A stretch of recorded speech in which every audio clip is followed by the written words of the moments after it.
Shri Chakramata YouTube channel ವೀಕ್ಷಕರಿಗೆ ನನ್ನ ಹೃತ್ಪೂರ್ವಕ ನಮಸ್ಕಾರಗಳು. ಸುಭಾಷಿತ: ನಟನಿಗೂ ನಿಯತ್ತಿಗೂ ಇರುವ ವ್ಯತ್ಯಾಸವೇನೆಂದರೆ, ನಟನೆ ಬಲ್ಲವನು ಎಲ್ಲರಿಗೂ ಮೋಸ ಮಾಡುತ್ತಾನೆ, ಆದರೆ ನಿಯತ್ತಾಗಿ ಇರುವವನು ಎಲ್ಲರಿಂದಲೂ ಮೋಸ ಹೋಗುತ್ತಾನೆ. ಇವತ್ತು ದಿನಪಂಚಾಂಗಕ್ಕಿಂತ ಮುಂಚೆ ನಾವು ನಾಯಿಯ ಶಕುನ, ಎಲ್ಲಾರ ಹೋಗ್ಬೇಕಾದ್ರೆ ನಾಯಿ ಅಡ್ಡ ಬಂದರೆ ಏನಾಗುತ್ತೆ ಅನ್ನೋದನ್ನು ತಿಳ್ಕೊಳ್ಳೋಣ. ಪ್ರಯಾಣ ಮಾಡುವಾಗ ನಾಯಿಯು ಬಲದಿಂದ ಎಡಕ್ಕೆ ಹೋದರೆ ಮೇಲು, ಇದರಿಂದಾಗಿ ಬಂದರೆ ಮೇಲು. ಕಿವಿ ಆಡಿಸುತ್ತಾ ಮೈ ಮೇಲೆ ಹತ್ತಿ ಹೋದರೂ ಕಾಲು ತುಳಿದರೂ ವಿಘ್ನ ಸಂಭವಿಸುವುದು. ಅಡ್ಡಗಟ್ಟಿದರೆ ದಾರಿಯಲ್ಲಿ ಕಳ್ಳರಾಗಲಿ ಶತ್ರುಗಳಾಗಲಿ ತಡೆಯುವರು. ನಾಯಿ ಗೋಡೆ ಕರೆಯುತ್ತಿದ್ದರೆ ಕಳ್ಳರು ಬೀಳುವರು. ದನಗಳ ಹಟ್ಟಿಯ ಗುಳಿ ತೋಡುತ್ತಿದ್ದರೆ ಕಳ್ಳರು ದನ ಒಡೆದುಕೊಂಡು ಹೋಗುವರು. ಪಶುಗಳೊಡನೆ ಆಡುತ್ತಿದ್ದರೆ ಧಾನ್ಯ ಸಮೃದ್ಧಿ, ಸಂತಾನ ಸುಖಾಭಿವೃದ್ಧಿಯೂ ಉಂಟಾಗುವುದು.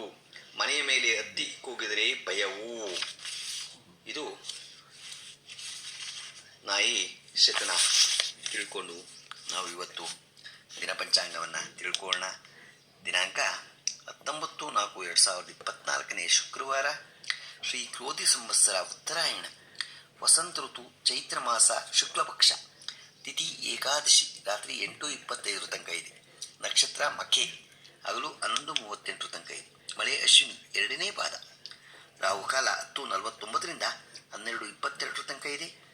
ಗುಳಿಕ ಕಾಲ 7:43 9:16 ತನಕ ಇದೆ. ಯಮಗಂಡ ಕಾಲ 3:29 5 ಗಂಟೆ 2 ನಿಮಿಷ ತನಕ ಇದೆ. ಇವತ್ತು ಯಾರು ಹುಟ್ಟುಹಬ್ಬ ಆಚರಿಸ್ಕೊತಿದ್ರು, ಮದುವೆಯಾದ ದಂಪತಿಗಳು ವಾರ್ಷಿಕೋತ್ಸವ ಆಚರಿಸ್ಕೊಂತಿರೋರಿಗೆ ನಮ್ಮ ಚಾನಲ್ ಕಡೆಯಿಂದ ಶುಭ ಕಾಮನೆಗಳನ್ನು ತಿಳಿಸ್ತೀವಿ. ದೇವರು ಅವರಿಗೆ ಆಯಸ್ಸು, ಆರೋಗ್ಯ, ಐಶ್ವರ್ಯ ಎಲ್ಲ ಕೊಟ್ಟು ಕಾಪಾಡಲಿ ಅಂತ ನಾನು ಕೇಳ್ಕೊತೀನಿ.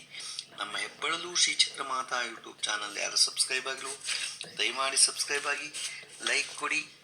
ಇದು ನಿಮ್ಮದೇ ಚಾನಲ್ ಆಗಿರೋದ್ರಿಂದ ನಮ್ಮ ಲಿಂಕನ್ನು ಬೇರೆ ಗ್ರೂಪ್ಗಳಿಗೆ ಫಾರ್ವರ್ಡ್ ಮಾಡಿ ಮತ್ತು ಸಬ್ಸ್ಕ್ರೈಬ್ ಮಾಡಿಕೊಡಿ. ಸಬ್ಸ್ಕ್ರೈಬ್ ಮಾಡಿಸಿ. ಇದರಲ್ಲಿ ಏನಾದರೂ ತಪ್ಪುಗಳು ಕಂಡು ಬಂದಲ್ಲಿ ನೀವು ನಮ್ಮ ಕಾಮೆಂಟ್ಸ್ ಬಾಕ್ಸ್ಗೆ ಹಾಕಿದ್ರೆ ತಪ್ಪುಗಳನ್ನು ತಿದ್ದುಕೊಳ್ಳೋದಕ್ಕೆ ಅವಕಾಶ ಆಗುತ್ತೆ.